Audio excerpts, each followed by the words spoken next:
Truth prevails, सच का विजय हुआ है। हम माननीय सर्वोच्च न्यायालय की इस फैसला का स्वागत करते हैं। हमने शुरू से ही कहा है, हमारी प्राथमिकता देश की स्टूडेंट्स है, देश की विद्यार्थी है। उनकी भविष्य के साथ कोई खिलवाड़ ना हो, उनकी हितों को हानि ना हो पाए, ये सरकार की प्राथमिकता रही है। आज सुप्रीम कोर्ट अपने फाइनल जजमेंट देते हुए उसी बात को सबसे ऊपर रखा है। मैं इसीलिए सुप्रीम कोर्ट का आभार प्रकट करता हूं। पिछले कई दिनों से, लगभग 2-2.5 महीने से सरकार की पक्ष जो रखा जा रहा था कि इसमें कोई लार्ज स्केल ब्रीच नहीं हुई है, आज माननीय सर्वोच्च न्यायालय ने उसको सही ठहराया है। हमारी सबसे चिंता थी इस परीक्षार्थियों के अंदर जो समाज की वंचित वर्ग थे, वीकर सेक्शन थे, SC, ST, OBC, economic weaker section, rural students. आज हमें बहुत संतोष के साथ मैं कहना चाहता हूं, सुप्रीम कोर्ट ने उस विषय को भी संज्ञान में लिया है। उन्हें अपना टिप्पणी देते हुए नो रीनीट की अप्रोच में उन्होंने इस विषय को उल्लेख किया है। हमें इस वंचित वर्ग की विद्यार्थियों को भी ध्यान में रखना पड़ेगा। मित्रों, माननीय प्रधानमंत्री नरेंद्र मोदी जी की नेतृत्व में देश की विद्यार्थियों के जो परीक्षा होते हैं, आगे की पढ़ाई के लिए हो या नौकरी के लिए हो, उसमें zero tolerance of any kind of breach और सैंक्टिटी ऑफ एग्जामिनेशन हमारे लिए सर्वोपरि है। इसीलिए मोदी सरकार ने public examination prevention of unfair means act जैसे सख्त कानून को अमल में लाया है। हम सुप्रीम कोर्ट के सामने आज हमारी पक्ष रखते हुए ये भी वचन दिए हैं, ट्रांसपेरेंट, टेम्पर फ्री और जीरो एरर एग्जामिनेशन सिस्टम बनाने के लिए प्रधानमंत्री नरेंद्र मोदी जी की नेतृत्व की सरकार कमिटेड है। इस कमिटमेंट को आगे बढ़ाते हुए NTA की संपूर्ण रिवैम्प के लिए हमने पिछले दिनों में आप लोगों के सामने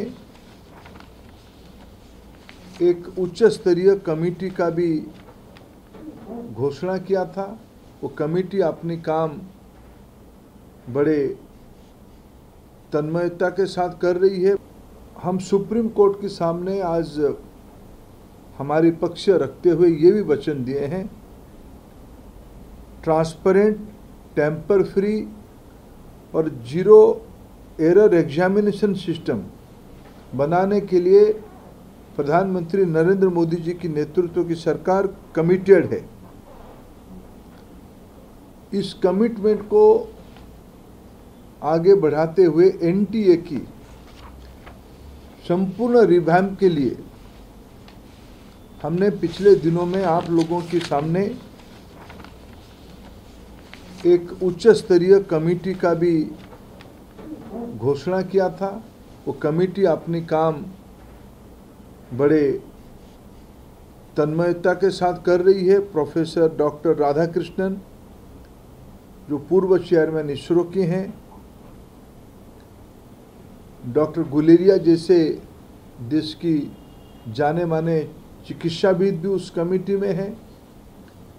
examination expert, data analytics expert, ऐसे सारे माननीय सदस्य उसमें हैं। उन्होंने इस बीच में, मेरे पास जो जानकारी है, इस बीच में अनेक एक्सपर्ट्स ओपिनियन इकट्ठा किए हैं, अनेक मॉडल्स को भी उन्होंने अनुध्यान किया है। जो लोग उनके साथ संपर्क करना चाहते हैं वो सभी के ओपिनियन को, सुझाव को वो सुन रहे हैं और उसे समझने का कोशिश कर रहे हैं।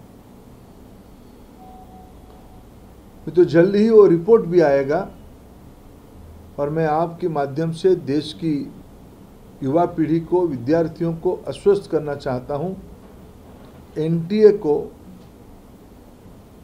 एक जीरो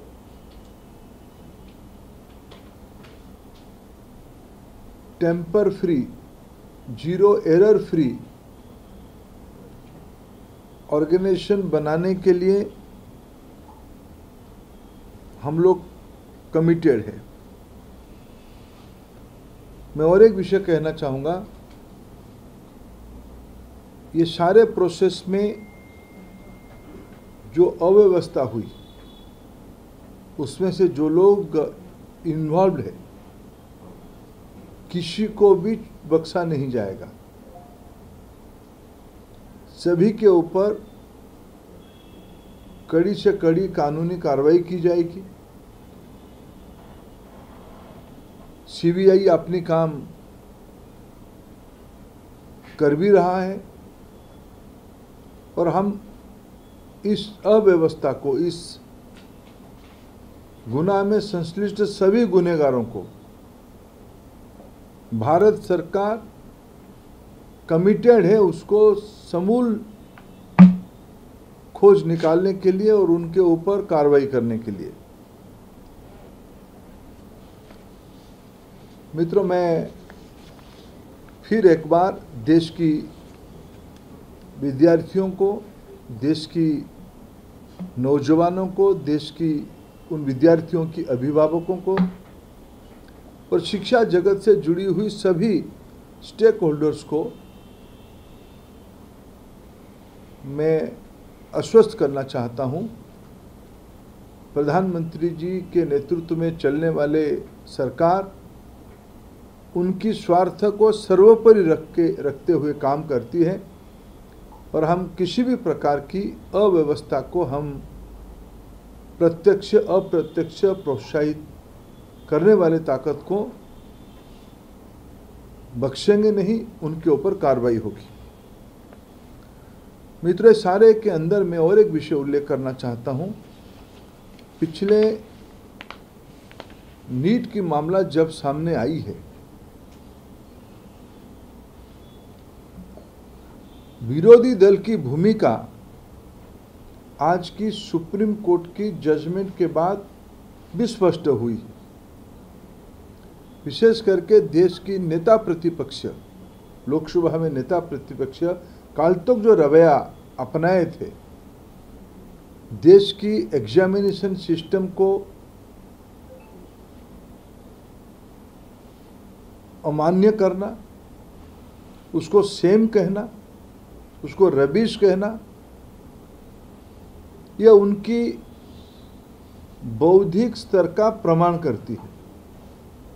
आज देश की इसी सारे कॉम्पिटिटिव एग्जामिनेशन में, ना केवल भारत में, विश्व में हमारी आईआईटीएन, हमारी भारतीय शिक्षा व्यवस्था से पढ़े हुए इंजीनियर्स, डॉक्टर्स, आईआईएम जैसे इंस्टीट्यूशन से पढ़े हुए विद्यार्थी दुनिया में अपना प्रतिष्ठा बनाए हैं। भारत की इसमें प्रतिष्ठा बनी है। ये सारे एग्जामिनेशन को निंदित करते हुए राहुल गांधी जी भारत को ही निंदा पहुंचाए हैं। देश की विद्यार्थियों को गुमराह करना, भ्रम पैदा करना, सामाजिक तनाव के लिए प्रोत्साहित करना, यह उनकी राजनीति का एक योजनाबद्ध हिस्सा रहा है। देश में लगातार चुनाव पराजय को स्वीकार नहीं करने के कारण अनर्की, सिविल अनरेस्ट उनकी रणनीति की हिस्सा बनी हुई है।